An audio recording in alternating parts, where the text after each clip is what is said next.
నువ్వు ఇప్పుడు నోబితావి, నువ్వేం చేయాలో నీకు బాగా తెలుసు కదా, చెప్పు.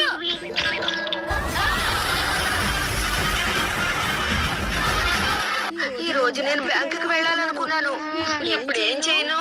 మీరు వెళ్ళొచ్చు కదమ్మా, నేను యోచాన్ని చూసుకుంటాను. అందుకే నాకు భయంగా ఉంది. మ్యూజిక్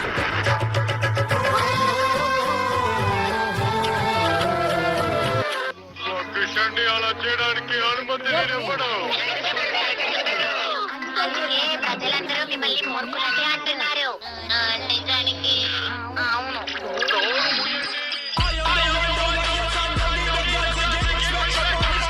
నిజంగా పిల్లిలే గొడవ పడుతున్నాయా, లేదా ఎవరు మనిషి వచ్చారు? అవును, నాకు బాగా తెలుసు, ఇది వాళ్ళ పని అయి ఉంటుంది. వాళ్ళు ఇంకేం చేయబోతున్నారో ఏంటో, ఏం అర్థం కావడం లేదు. నా రూమ్ లో నిద్రపోదామా? కుదరదు.